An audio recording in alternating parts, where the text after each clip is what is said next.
All right, I want to welcome everyone to Boxing MMA Picks. With this channel, you will find a lot of conversations about Bellator, UFC, other MMA events as well. And of course, we're going to be covering boxing. I go by the name of Harris. We got Zan with me as well. Let me explain what's going on, everyone. Let me explain how this started. Like, me and Harris, we've been following this game for years. Boxing from the get-go, UFC before the Ultimate Fighter. And we just studied this thing forever to the point that certain sites don't like us. Bet365. Harris, am I lying? I mean, let's just say I'm banned from Bet365. Exactly. So I do my thing as well as Antibac. You know, some people might see my thing that I come out with, but I think this is a better opportunity here. Harris is unbelievable. He has a lot of insight. He's a boxer as well, so he has that boxing, striking, first-hand knowledge. I have a bit of the jiu-jitsu in the past, you know, like when I was younger. So together, it's like we don't miss something. Like together, we brainstorm back and forth on certain fights that are tough.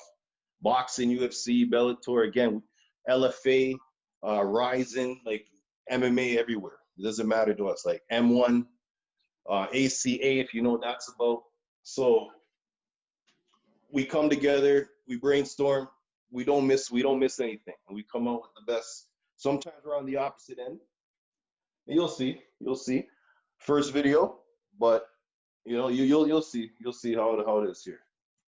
And I think they'll get an early taste of that. Let's talk about what's going on. So we got UFC Vegas 15 coming up this weekend. That's Saturday, November 28th, if I'm not mistaken. And gonna be a tough card, to say the least. But let's get right into it. So the first fight on the prelims, because this is going to be a prelim video, is we have Luke Saunders versus Nate Maness, I should say. Let's talk about Luke Saunders a bit. Southpaw, I mean, decent all-around fighter in my opinion. Likes to use the body kick a lot. Has some good MMA striking, and has a lot of pop in that left hand. As a southpaw, he did KO Renan Barão with that. But in that Barão fight, he kind of took some shots. Seems to have a chin. Little bit of suspect submission defense, in my opinion. And his last fight actually goes all the way back to February 2019. How do you feel about Luke Saunders? Anything you want to add to that? Luke Saunders, I like him actually.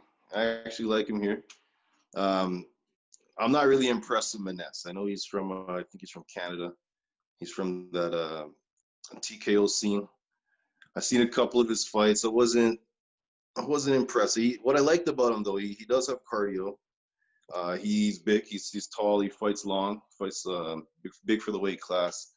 He has takedowns against the fence. So and that's pretty much it. I don't think he has the power though. I don't think he has the pop to hurt Luke. Whereas I think Luke can actually hurt him. What's interesting about this fight is that it's a catchweight fight. So Maness would naturally come in as the bigger fighter here. So I do wonder how that would play into this fight.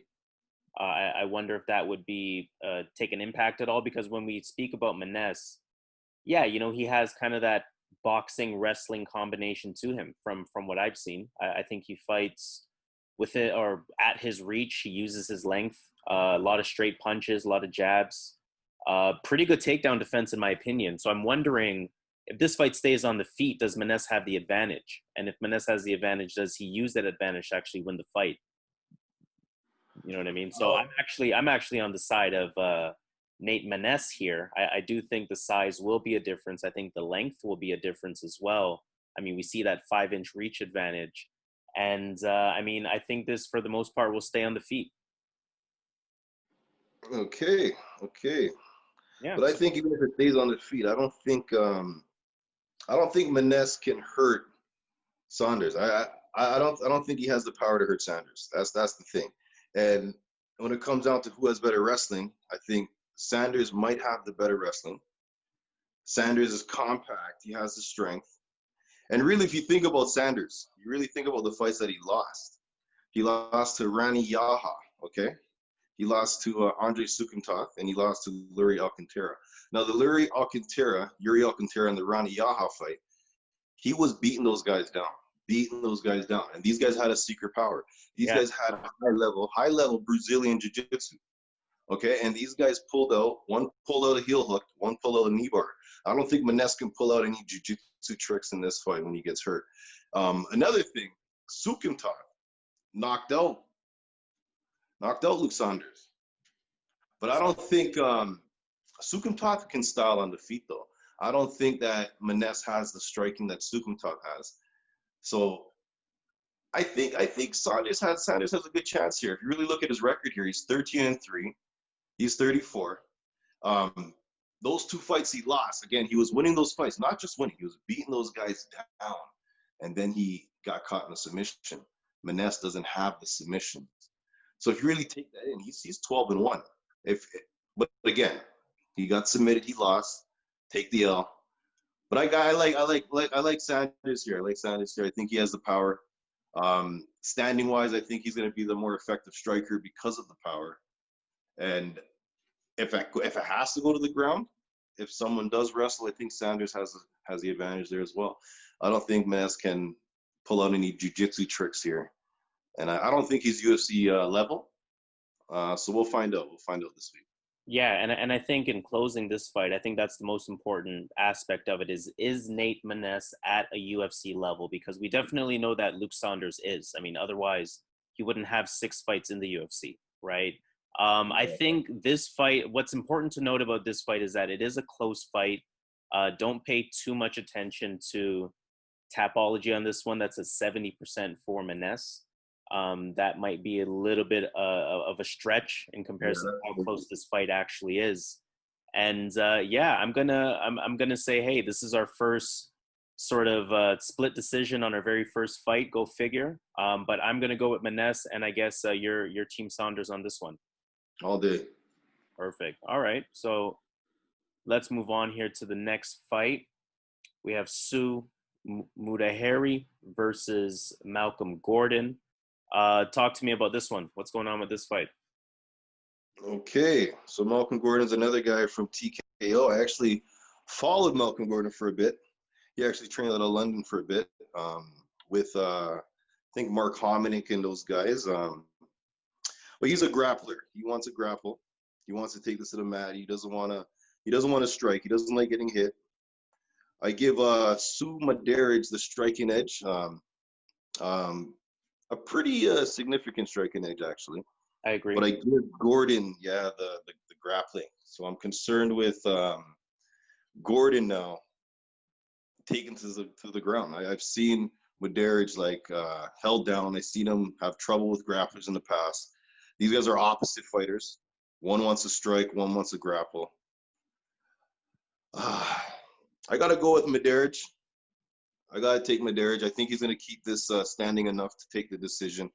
If not, get a knockout in the first or second round. I don't think Gordon's grappling is that great. He got submitted in his last fight against someone that's fighting on this card as well. What's his name again? I'm just forgetting who right now, but let me actually pull that up because I do. Yeah, I know this guy. What's his name again? Let's see who we got here. We got. Is that fight canceled? No, the Amir Albazi. Amir did a slick transition triangle, put him out. So yeah, I'm gonna take Mudaerji. It looks like it's his time. I'm not sure Gordon likes getting hit. I don't think he can strike with him, and I don't think his grappling is that it's good, but I don't think he's gonna be able to do it for 3 rounds. I think Mudaerji is gonna be game for 3 rounds. He doesn't gas out, and he does have a good cardio as well. Yeah, I completely agree with you there. I think Sue Mudaerji is going to be my pick as well. Malcolm Gordon, I mean, to me, just suspect takedown defense is actually a very interesting factor that I noticed about him as well. So I wonder even if Mudaerji, even though I highly doubt it, would go for the takedown himself. I wouldn't be shocked if he does take Gordon down. So that's even more reason to kind of feel like he would win this round. I think just a significant advantage on the feet. a much more dynamic striker, in my opinion, much better movement, much better angles. I don't even think Gordon will really catch him. Gordon has some pop, but I just don't think he will be able to stay with Mudaerji. So I think this one's a pretty safe pick in my eyes, for me at least. I think Mudaerji, I'm going to echo your message there. Okay, let's go. I like it. Nice and sweet with that one. So let's move on to fight number 3. We have, what do we got here? We got It's a tough one. It's a tough fight. Yeah, Jonathan Pearce versus Kai Kamaka III. So let's talk about this. I mean, you see the size difference right away. Jonathan Pearce is pretty big at 6 feet, 72-inch reach, so he is going to have the reach advantage in this fight. Switch stance is something that we see from Jonathan Pearce. A bit of a bouncy stand-up. I feel like he had decent boxing. I didn't feel like it was amazing, but he is somebody that is willing to engage. And he showed some wrestling knowledge, in my opinion, going back to Dana White Contender Series. But one thing that I noticed about Jonathan Pearce, and this is going to tie into my decision for this fight, he does fight moving back, and he almost does that in a natural way. And what I find is that when he throws that jab, just from a boxing perspective, he does it in a very predictable way where he actually usually gets hit whenever he throws that jab. And I do have question marks surrounding his chin. I mean, we saw what Joe Lozon did to him. And again, going back to his boxing ability, he leaves his chin up a lot when he fights in the stand-up. And when I look at Kamaka III, I mean, a really good counterpuncher, sharp-looking hands is something that we saw in his last fight. He seems to be a pretty crisp boxer, and just a much better stand-up, in my opinion. I don't know. I mean, for me, Kamaka just seemed to be better everywhere, and I think this is actually one of my safer picks on this card. How do you feel about that? Okay, I'll go straight to who I like. If I have to pick, I'll pick Kamaka. But hold on, I would not put this on any of my. I wouldn't put it on more than one parlay. I don't think it's the safer bet at all. The reason being, okay, let me go off first off. Kamaka, I actually followed him as well when he started. He actually started out the 135-pound weight class. Yes. So he's massively undersized. So then he moved up, and then his UFC debut was against was in the 145 was in the 145-pound division against Tony Kelly. Okay. I do. Now this weekend he's fighting Jonathan Pearce at 155. He's fighting not only a lightweight, so he's fighting from 135 to 145. Now he's at 155, and he's fighting someone that's 6 foot, a big lightweight. Now, looking at the skills, the reason why I'm picking Kamaka is because if you really look at the skills, he's the better wrestler. He's the better striker. Like, that's pretty much the fight is on the feet and the fight is on the ground, right? So he's better in both areas. Now, what Jonathan Pearce is good at, he doesn't gas at all. On the Contender Series, you saw that, Harris, on the Contender Series. But again, let me tell you what happened in that fight. He was fighting a wrestler, and the wrestler actually, to me, might have won the first round with his boxing. It was a close round, could have went either way. But again, he was fighting a wrestler, and Pearce couldn't really get the advantage, right? Second round, the wrestler gassed. Pearce looked like he just came out the first round. He was fresh as ever. So this guy doesn't gas at all. Like Kamaka, in his last fight, kind of gassed in the third round, but he kind of pushes through. And I've seen that in other fights. Another concern I have with Kamaka is he doesn't really have the knockouts on his record. He's 8-2. But looking at his record here, he doesn't have any knockouts. But at the same time, it means that he can go to decision. He can survive the 3-round war. He can go to the decision and squeak up. So I expect him to win a decision here. Decision. Yeah, I expect him to win a decision here. But again, Pearce is Pearce is a live underdog with his cardio, where after the middle of the second round, where Kamaka might be slowing down, Pearce is just turning up, right? So it's really a hard fight because one's definitely a better fighter, but one has that cardio edge, and it's a big edge. But I'm going to go Kamaka, the better fighter. I'm going to take Kamaka. But again, I'm going to have this on one parlay. I wouldn't have this as a for sure thing. My opinion, I think that Pearce and his cardio, and because Kamaka does gas as the fight goes on, he does have a solid path to win this fight, and he's the bigger guy, right? So Yeah. I'm going to take Kamaka to win this fight. Yeah, I like that. And I like that addition because I can see that being a factor. I mean, the way that I view it is I do see Kamaka winning those first 2 rounds and I see Pearce winning the third. But what you're saying is, hey, be careful because if depending on at what point in that second round the cardio tides turn, Pearce could very much win that second round, right? So Exactly. something to be aware of. I'm not mad at that at all. And But being the bigger fighter, Pearce, I know he got knocked out by Lausanne, but Lausanne's a crafty veteran. I know Pearce has deficiencies in the defensive striking, but he's a much bigger guy than Kamaka. Kamaka comes in tight. He comes in shape. So Kamaka's definitely going to be in shape. He's one of the ripped fighters in the UFC. But with the size, with Pearce, if he just survives the first round, comes out strong in the second round, third round likely is his because of his cardio. So, but again, I'm going with Kamaka. Hopefully he takes the first 2 rounds, and third round he's just in survival mode because Pearce does not tire. So yeah. hopefully Kamaka might get his first knockout, though. Hopefully he gets it this weekend. If not, I mean, I can definitely see a 29-28. So I like that we're in agreement there. Kai Kamaka the third for the win. All right. Let's move on to the next fight number 4, and a very interesting one, to say the least. We have Rachael Ostovich versus Gina Mazany. I'm just going to say this from a betting perspective. Please avoid this fight at all costs. In my opinion, I think, respectively speaking, this is a pretty low-level fight in terms of going with either fighter. What did I see from Ostovich? I mean, I saw some pretty decent grappling. I saw some decent takedowns from her. On top, she seems to be pretty active.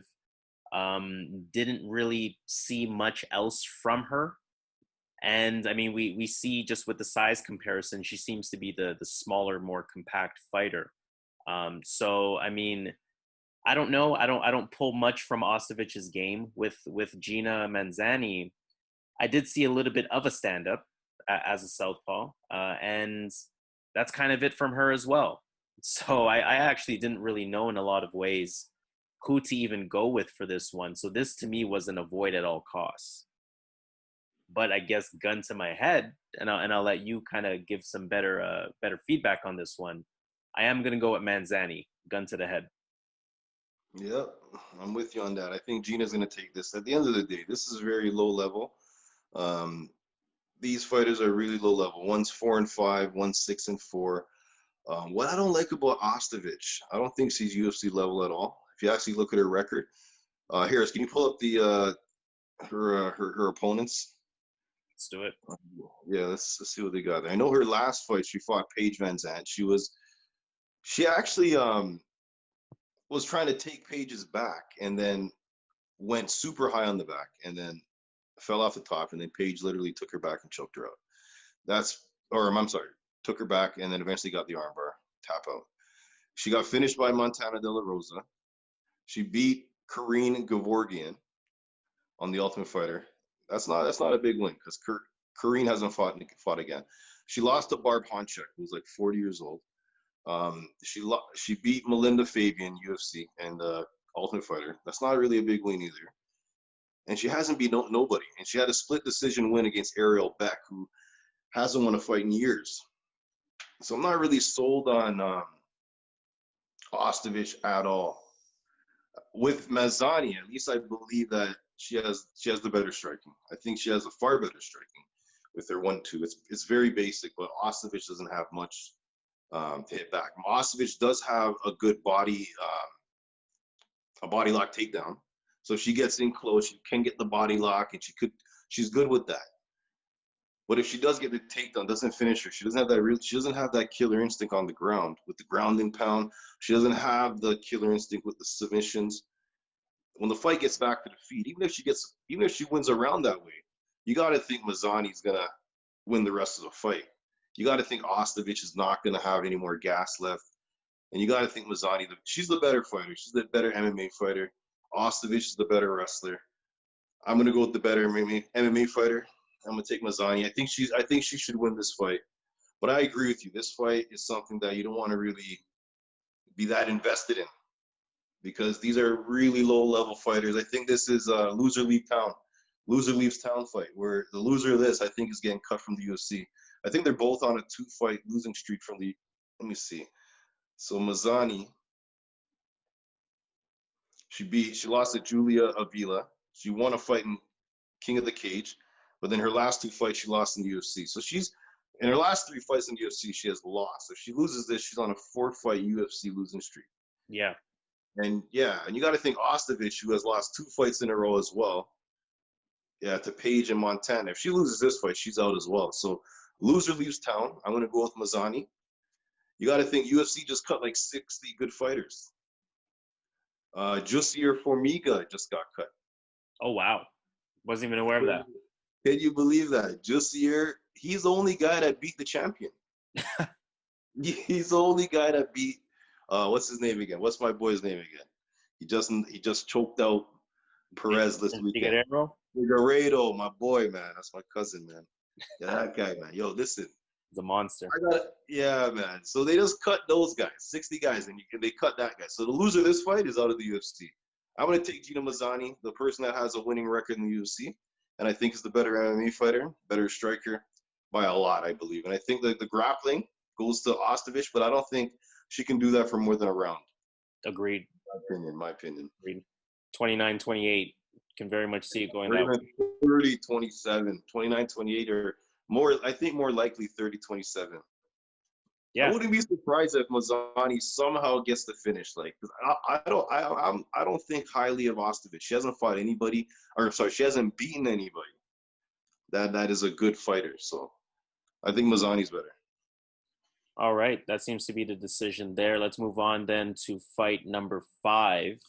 Pretty decent fight we have here: Martin Day versus Anderson dos Santos. So, I mean, this is going to be an interesting one here. We see a clear size advantage for Martin Day, or clear height advantage, I should say. Definitely makes use of that reach. Martin Day, to me, has some pretty good boxing, pretty good kickboxing, has some pop on his punches as well. And, if he gets taken down, he seems to have a pretty active guard. But his takedown defense seems to be pretty solid as well. So, I don't really see any glaring weakness with him. Now, he did get knocked out cold last fight. So you always got to ask, how suspect is your chin when something like that happens? But outside of that, I don't see any glaring weakness with him. When I take a look at Anderson dos Santos, I mean, what I see from him, a pretty active clinch, pretty decent clinch, some good takedown defense. I definitely have seen him attempt submissions in the past. But again, I think a big thing in the UFC is optics, and it's pretty easy to back him up on the feet. I don't feel like he has the best striking defense, and no real IQ in the stand-up either. So when I'm looking at this fight, when I'm thinking, who am I choosing? I look at a huge striking discrepancy between Martin Day and Anderson dos Santos. I think Day has the much better striking, the much better boxing. And I do trust Martin Day's ground game enough to hold off dos Santos. That being said, I do think dos Santos can hurt him because he does put a lot into his punches. He pretty much throws only significant strikes.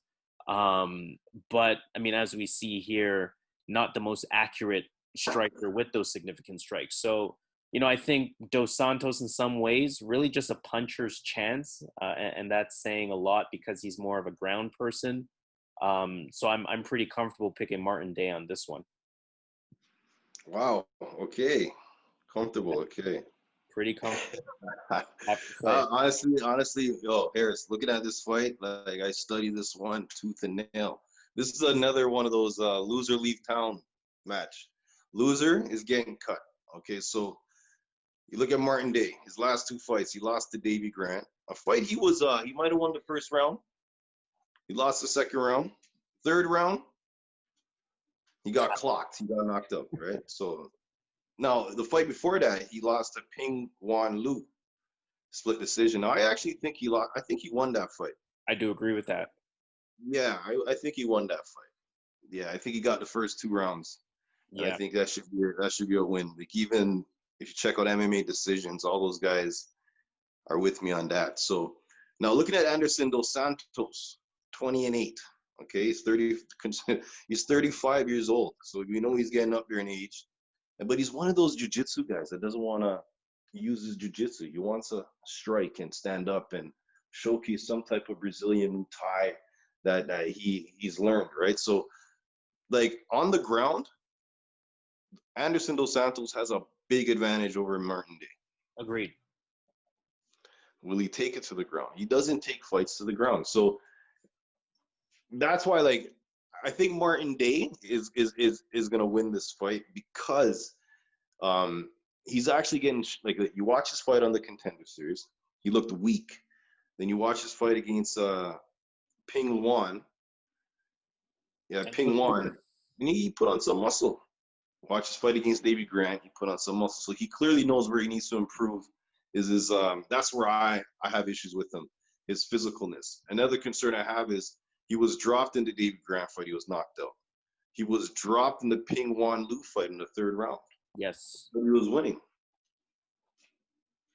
So, like, for me to say it's like I'm comfortable, I'm definitely not comfortable. Anderson dos Santos wants to win. He has a path to win this fight. One path, Martin Day's chin is questionable. He has the ground game advantage. I don't believe Martin Day has good grappling, so he definitely has the advantage there.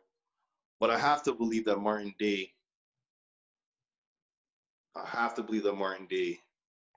figured out what to do here. All he has to do is keep this fight on the feet. That's it. Keep it on the feet, yeah. The other guy is just gonna walk in. Dos Santos is just gonna walk into strikes because he's just walking forward, and Martin Day moves around the ring well. He has a full arsenal of weapons to strike with. So I'll take Martin Day, but again, I wouldn't have this on more than one parlay. I don't think this is the fight to feel that comfortable with. Brazilian fighters, they show up out of nowhere. You lose faith in those guys, but those guys out of nowhere can beat anyone. That is a very true statement. So I think this is a fight where, like I'm not saying because he's Brazilian, but because he has that jiu-jitsu, I think that's a big advantage. And if he really gets the fight to the ground, if he sees how easy it is on the ground, he might do it again. But based off his history, he doesn't go for takedowns. He likes to keep the standing.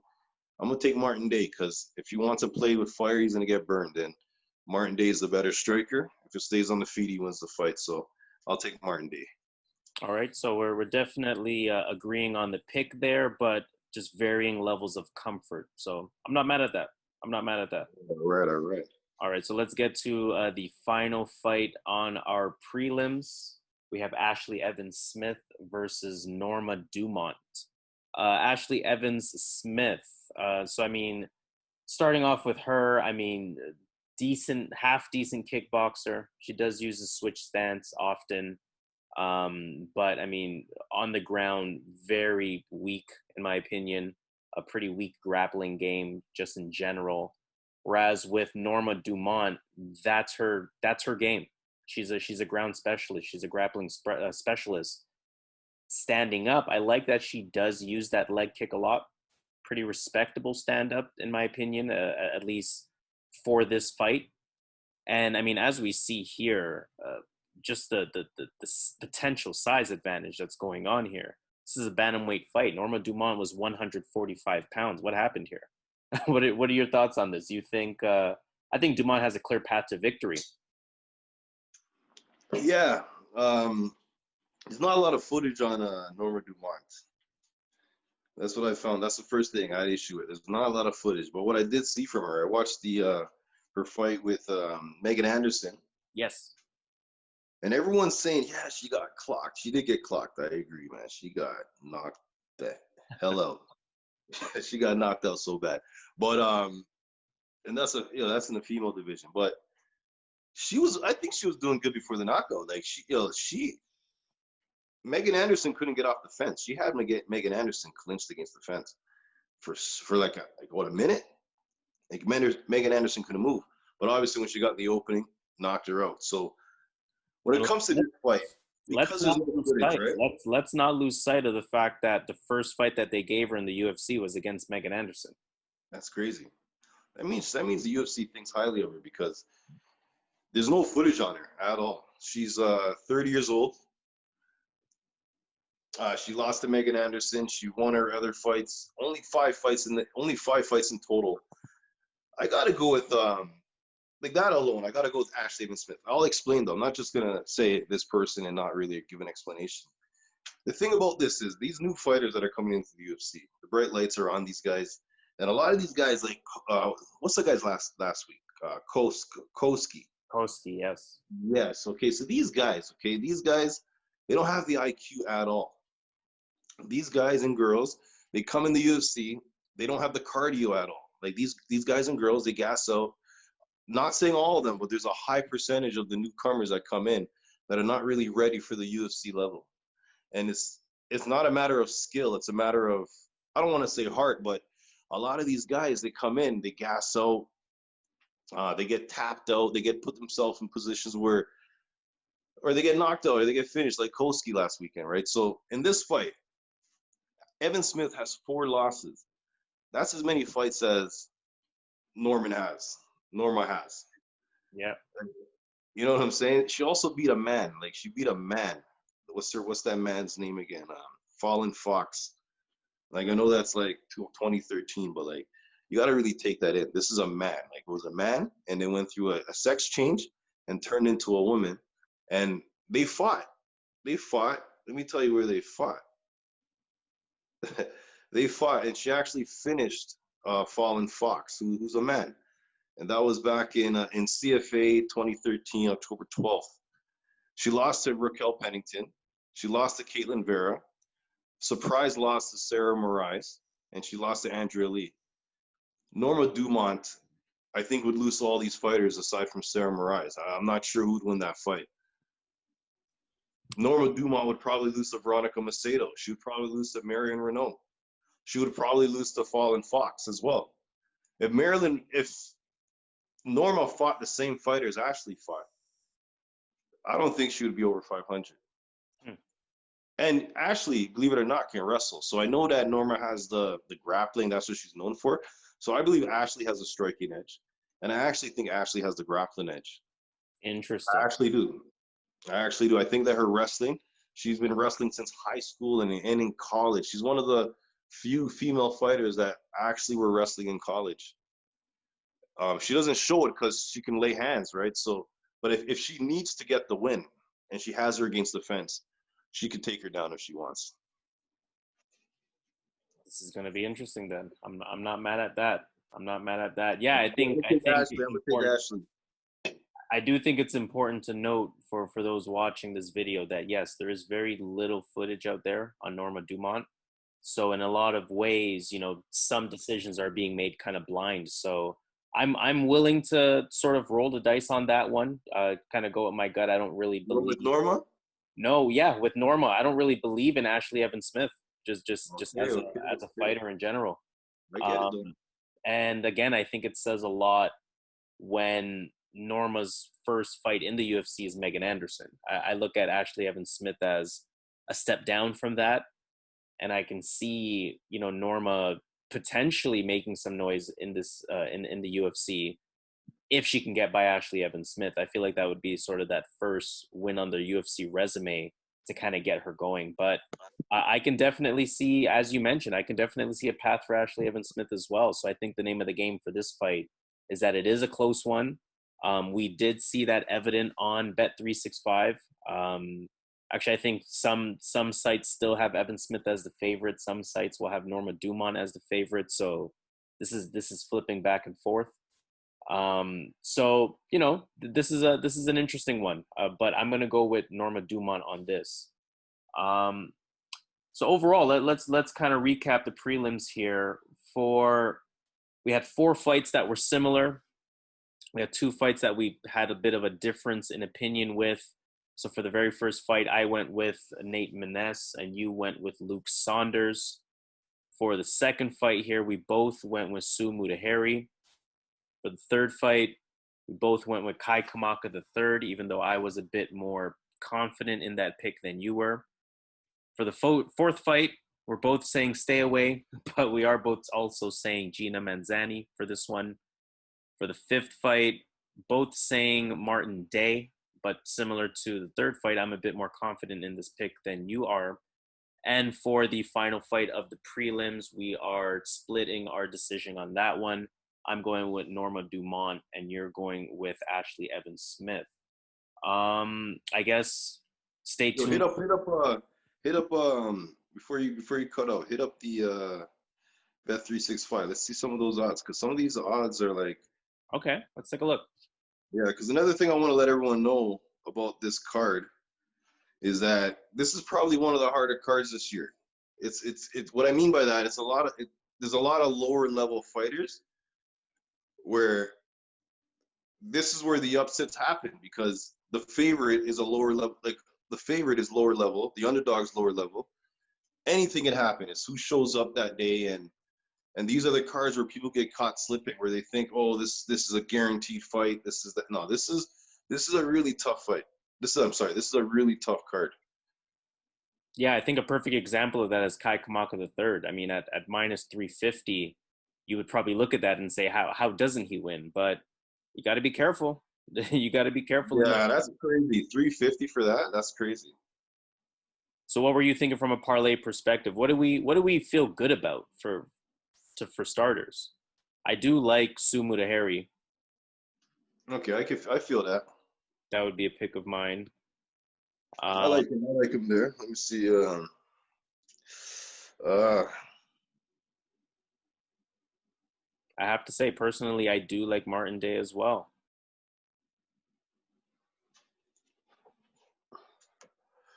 Oh man, let me see what else is there. That would basically be doubling up your money there. $100 would get you 106 in profit with those two prelim picks there. Go down to, is that all the fights there? Okay. That's it, just for the prelims. I actually like Ashlee Evans-Smith. I'm telling you, man. Yo, when this gets to the later rounds, this Norma girl, I don't think she's ready. And let me take oh man, I don't like doing grappler striker, but like, based on this, man, I'm telling you, this card is berserk. But I'm gonna take Mudaerji. There you go. $100 will get you about 134 in profit there. So I mean, you have a few options. I think there are, as hard as this card is, I think there's some options on this prelim to kind of flip your money and maybe have some more play going on for the main card. But yeah, this is definitely tough.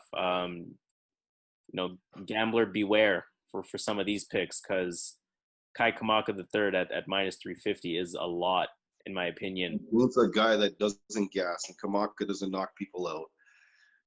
He lost the first round. He can easily hang around and win the fight, right? So those odds are crazy. All right, let's leave it off there. That will be it for the prelims, UFC Vegas 15. Stay tuned. There will definitely be a main card video coming, and with that, we'll get into what all of our picks are for the entire card. So stay tuned for that.